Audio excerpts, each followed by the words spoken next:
Sir. നിങ്ങളോ? എന്താ വിശേഷിച്ച്? കടന്നിരിക്കാമല്ലോ.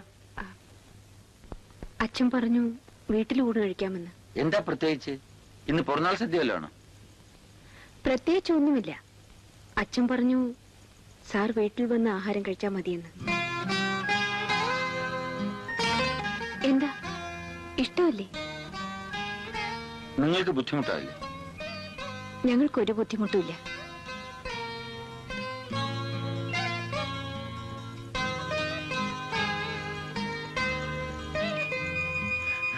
പയ്യൻ വന്നു. ഞാൻ ഓരോന്ന് സംസാരിച്ചുകൊണ്ടിരിക്കുമ്പോ നീ കഴിക്കണം കഴിക്കണം എന്ന് പറഞ്ഞ് ഓരോന്നാ വിളമ്പിക്കൊണ്ടിരിക്കണം. മനസ്സിലായോ? നമസ്കാരം. നമസ്കാരം. നമസ്കാരം. വരണം വരണം വരണം.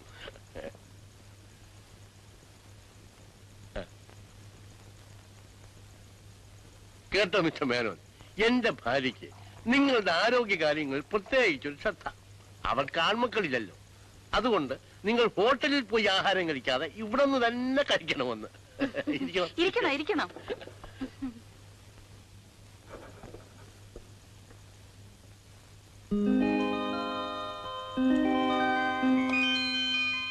മതി.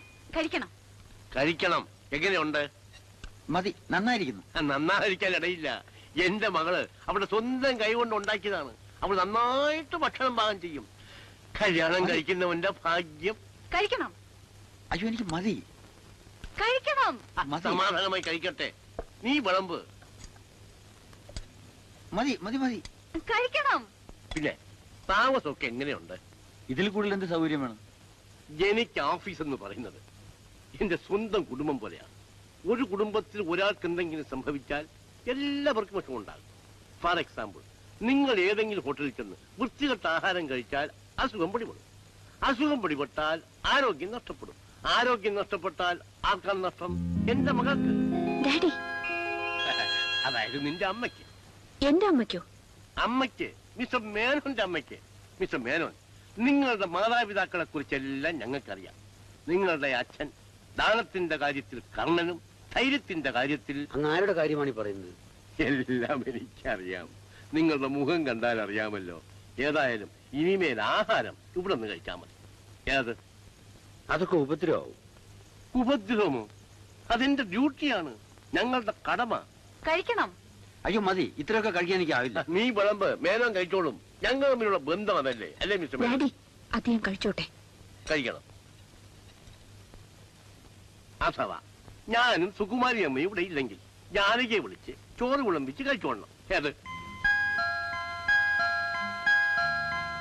ഇത് സ്വന്തം വീട് പോലെ കരുതിക്കൊള്ളണം. ശരി സാർ. നീ വിളമ്പ്. അവിടെ അല്ലെന്ന്, ഇവിടെ.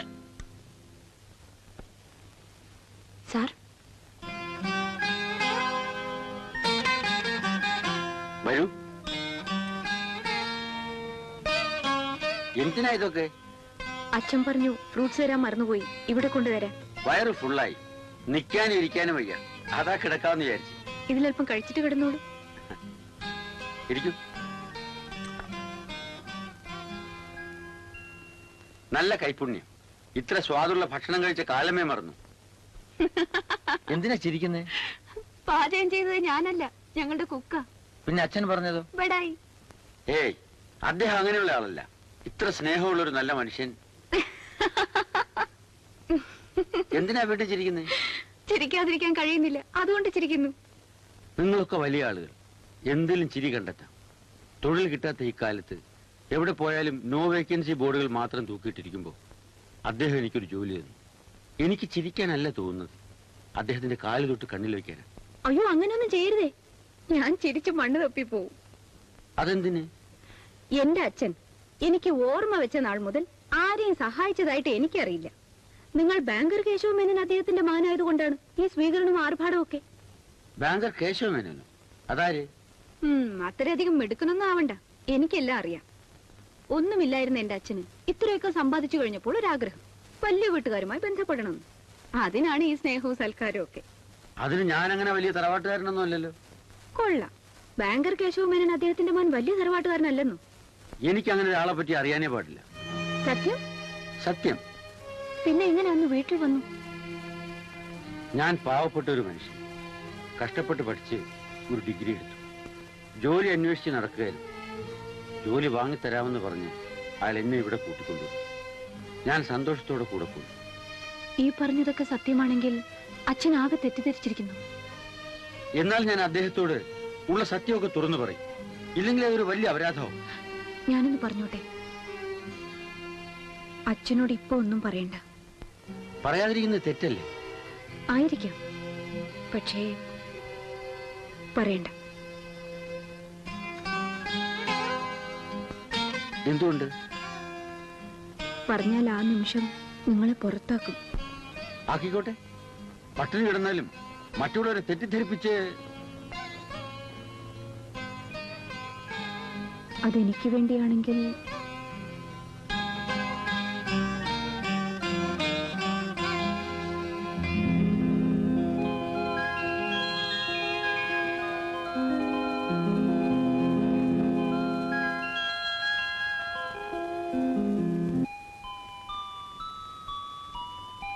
ഇതെന്താ ചെയ്ത് വീണ വായിക്കാൻ പോന്നു? മോളെ മോളെ, നീ സമയവും സൗകര്യവും നോക്കി ആ കൃഷ്ണമേനോനെ വീണ വായിച്ച് കേൾപ്പിക്കണം. ഞങ്ങൾ അറിഞ്ഞും കൊണ്ടാണ് ഇത് ചെയ്യുന്നതെന്ന് വരരുത്. ഏത് എന്തിനാ അച്ഛാ? ബാങ്കർ കേശവമേനോന്റെ മകൻ കലാരസികന് അല്ലാതിരിക്കില്ല. അതിന് അച്ഛൻ പറയുന്നത് നീ അങ്ങ് അനുസരിച്ചാ മതി. ഏത്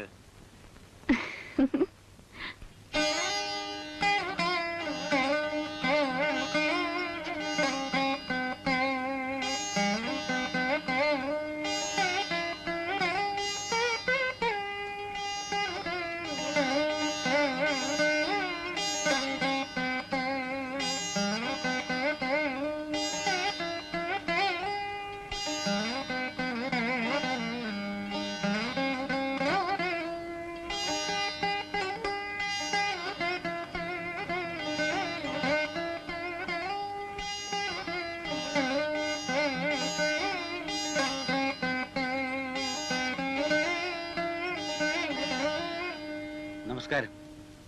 അപ്പോൾ ഇത്രത്തോളം എത്തിയല്ലേ ഇവിടെ? നിങ്ങളൊരു നല്ല സ്വഭാവക്കാരനായിരിക്കുമെന്നാണ് മിസ്റ്റർ ഞാൻ കരുതിയത്.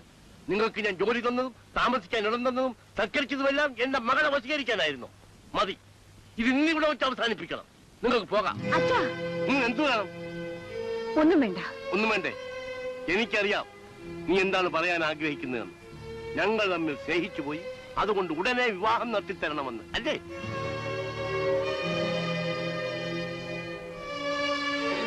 എന്താണ് ഒന്നും ഉണ്ടാത്തത്? അവളുടെ നാവ് കൊണ്ട് പറഞ്ഞാലേ അറിയാവൂ. അങ്ങനെയാണെങ്കിൽ അതങ്ങ് നടത്തണം. അതിലെന്താ തെറ്റ്? ആ, അപ്പൊ നീയും അവരുടെ പക്ഷത്തറ. ഈശ്വരൻ വിധിച്ചത് അങ്ങനെയാണെങ്കിൽ ഈശ്വര വിധി വേണമെങ്കിൽ കുറിപ്പ് മാറ്റിയെഴുതും. പക്ഷേ നിന്റെ മുമ്പിൽ ഞാൻ എന്ത് ചെയ്യും? തോൽവി സമ്മതിക്കാതെ.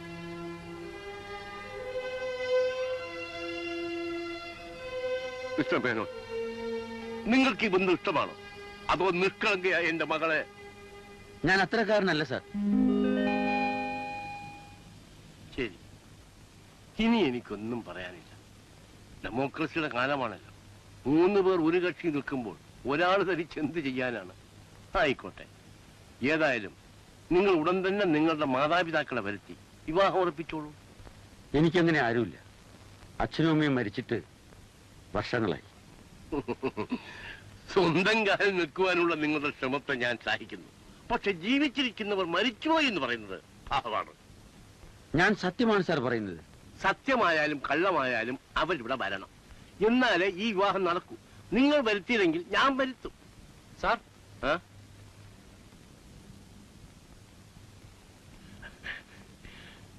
താൻ തക്ക സമയത്ത് തന്നെ വന്നു. ഞാൻ അയാളെ കൊണ്ട് സമ്മതിപ്പിച്ചു. ആരെയോ? തന്റെ മുതലാളി കേശവമേനോന്റെ മകൻ എന്റെ മകളെ വിവാഹം ചെയ്യാമെന്ന് സമ്മതിച്ചു. അങ്ങ് എന്താണ് ഈ പറയുന്നത്? എന്റെ മുതലാളിയുടെ മകൻ ഇന്നോടൊപ്പം വന്നതേ ഉള്ളൂ. പിന്നെ താനെന്ന് ഫോൺ ചെയ്ത് പറഞ്ഞതോ? അന്ന് അയാൾ പുറപ്പെട്ടില്ല. ട്രെയിൻ ടിക്കറ്റ് ക്യാൻസൽ ചെയ്തു. ഇന്ന് ഞാൻ പ്ലാനിൽ കൂട്ടിക്കൊണ്ടുവന്ന് ഹോട്ടലിൽ താമസിപ്പിച്ചിരിക്കുകയാണ്. അപ്പൊ പിന്നെ ഇയാളാത്? ശരി, താൻ ഏതായാലും അയാളെയും കൂട്ടിക്കൊണ്ട് നാളെ ഇങ്ങോട്ട് വരും. ശരി. കേട്ടോ, താൻ ആര്? എന്താ തന്റെ യഥാർത്ഥ പേര്? എന്റെ പേര് അങ്ങേക്ക് അറിയാമല്ലോ, കൃഷ്ണമേനോൻ. ബാങ്കർ കേശവമേനോന്റെ മകൻ കൃഷ്ണമേനോൻ എന്ന് ഞാൻ പറഞ്ഞില്ലല്ലോ. പിന്നെ താൻ ഇത്ര തവണ അഭിനയിച്ചതോ? ഞാനായിട്ടല്ലാതെ ആരുടെയും മകനായിട്ടല്ലല്ലോ ഇവിടെ കഴിഞ്ഞത്. താൻ ഇത്ര ഭയങ്കരനാണെന്ന് ഞാൻ കരുതിയില്ല. നാരായണ നാരായണ കഥ നാരായണ ഇവിടെ വേണം വായൂടെ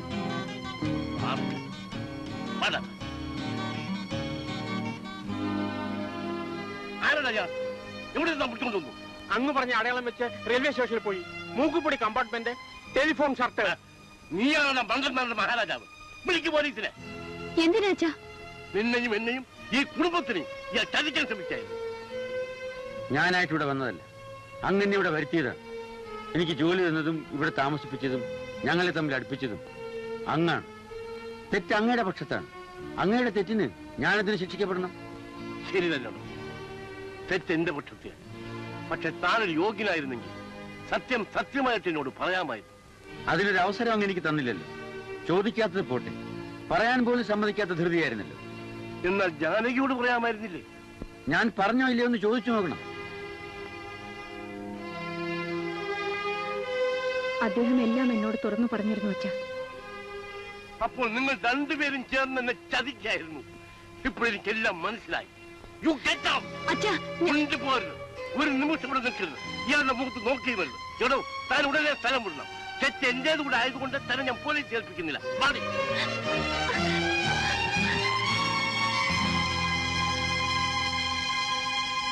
ഞാൻ ബാങ്കർ കേശവമേനോന്റെ മകനായിട്ടല്ല ഇവിടെ വന്നിരിക്കുന്നത്. Very good, very good. സ്വതന്ത്രമായി ജീവിക്കാൻ ആഗ്രഹിക്കുന്ന ആളാണെന്ന് അറിഞ്ഞിട്ടുണ്ട്. പക്ഷെ ഒരു അബദ്ധം പറ്റിപ്പോയത് കൊണ്ട് അറിയാതെ പറഞ്ഞു പോയി. Excuse me. കാപ്പി കൊണ്ടുവരാൻ ജാനകിക്ക് മനസ്സില്ലെന്ന്. നീ എന്താ കാപ്പി കൊണ്ടുവരാത്തത്? അതിനിവിടെ ജോലിക്കാർ ആവശ്യത്തിലേറെ ഉണ്ടല്ലോ.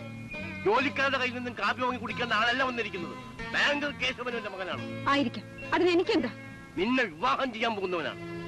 ഇതിനു മുമ്പ് ഒരാൾ വന്നപ്പോഴും അച്ഛൻ ഇത് തന്നെ എന്നോട് പറഞ്ഞു. അന്നൊരു അബദ്ധം പറ്റിപ്പോയി. ഇതാണ് ശരിയായ ആള്. അച്ഛൻ ഇനി മൂന്നാമത് ഒരാളെ കൊണ്ടുവന്നിട്ട് അയാളാണ് ശരിയായ ആളെന്ന് പറഞ്ഞ് നടന്നതൊക്കെ വീണ്ടും ആവർത്തിക്കണം. ഒരുപക്ഷെ അച്ഛൻ അതിൽ ലജ്ജ തോന്നുന്നില്ലായിരിക്കും. പക്ഷെ എന്നെ കൊണ്ടതാവില്ല. പറയുമ്പോൾ പറയുന്നവരെയൊക്കെ സൽക്കരിക്കാൻ ഒരു പെണ്ണിനും കഴിയില്ല അച്ഛ. ജീവിതത്തിൽ അതൊരാളോട് മാത്രമേ കഴിയൂ. നീ പറഞ്ഞു വരുന്നതിന്റെ അർത്ഥം? ഈ ജീവിതത്തിൽ ഞാനൊരു ഭാര്യയാകുകയാണെങ്കിൽ അത് ഒരേ ഒരാളുടെ മാത്രം. അതാരാണെന്ന് ഞാൻ പറയാതെ തന്നെ അച്ഛൻ അറിയാമല്ലോ. ഭ്രാന്തുണ്ട് കൊണ്ട് നിനക്ക്? ഭ്രാന്തോ? അതെ, ഭ്രാന്ത്. നിന്റെ സ്റ്റാറ്റസ് ഉണ്ട്, അവന്റെ സ്റ്റാറ്റസ് ഉണ്ട്. ഞാൻ കണ്ടോ തിരണ്ടി നടന്നു. ആഹാരത്തിന് പോലും വഴിയില്ലാത്ത. സ്റ്റാറ്റസും പണവും ഒന്നും എനിക്ക് വേണ്ടെങ്കിലോ? ഞാൻ സ്നേഹിക്കുന്ന പുരുഷനോടൊപ്പം പട്ടിണി കിടക്കുന്നതാണ് എനിക്ക് സുഖമെങ്കിലോ? ഇത് നിന്റെ അവസാനത്തെ തീരുമാനമാണ്? അതെ. നല്ലവണ്ണം ആലോചിച്ച് തന്നെയാണോ തീരുമാനം എടുത്തത്? അതെ. വരുന്നതെല്ലാം അനുഭവിക്കാൻ തയ്യാറാണോ? അതെ.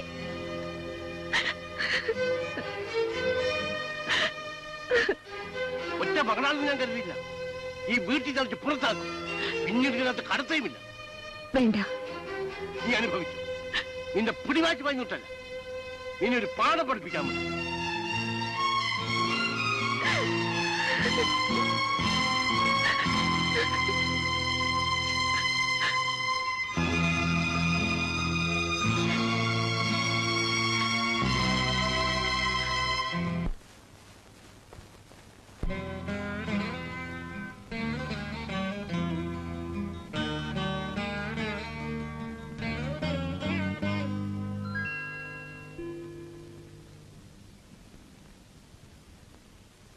ആരാ?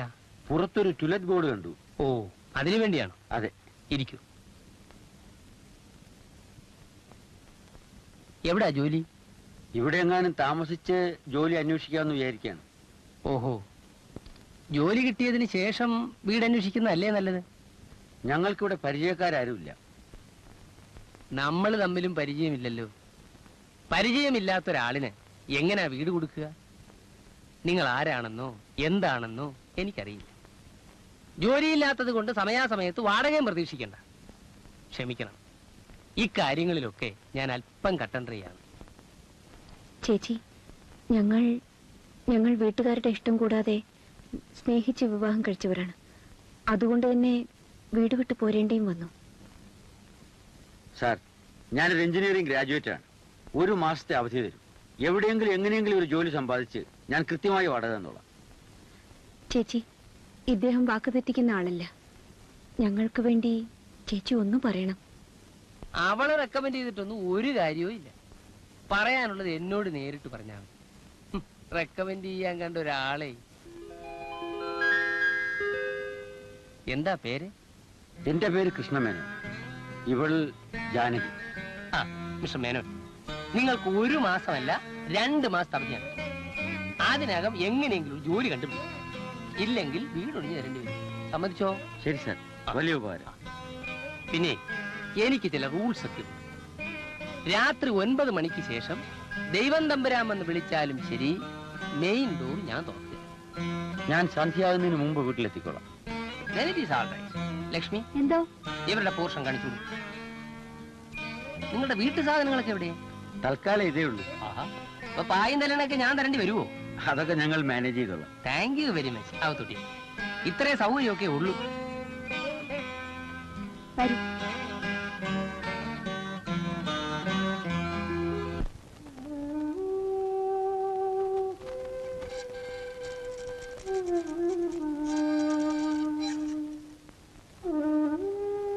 ജോലിക്കാരിയൊക്കെ എന്തായി?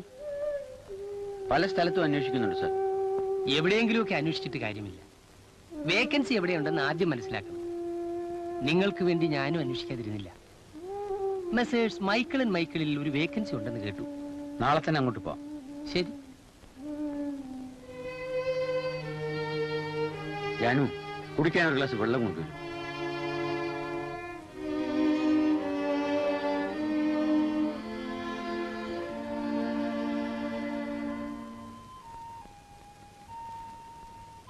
മിസ്റ്റർ മേനോൻ, പോയ കാര്യം എന്തായി?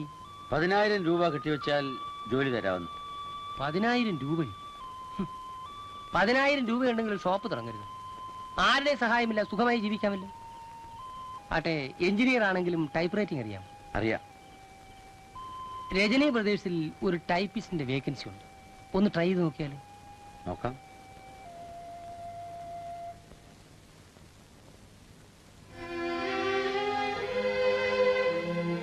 എന്താ മുഖം വാടിയിരിക്കുന്നു? ഇന്നും പോയിട്ട് പ്രയോജനമൊന്നും ഉണ്ടായില്ല അല്ലേ?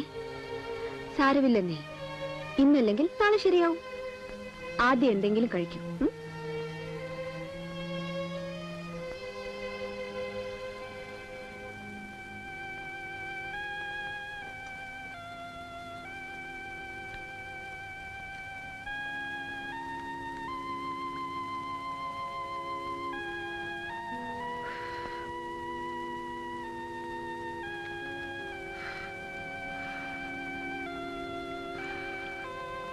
ജാനകി, എന്താ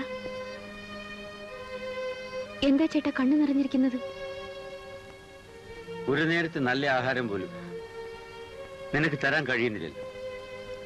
കഞ്ഞി പോലുമല്ല, കഞ്ഞി വെള്ളം, വെറും സ്റ്റാർച്ച്. ആര് പറഞ്ഞു നല്ല ആഹാരമല്ലെന്ന്? എന്റെ കയ്യിലിരിക്കുന്നത് സ്വർണത്താലമാണ്. സ്വർണത്താലത്തിൽ സർവ പദാർത്ഥങ്ങളും. ഇത് സ്വർണക്കരണ്ടി. നിന്റെ ഭാവന കൊള്ളാം, പക്ഷേ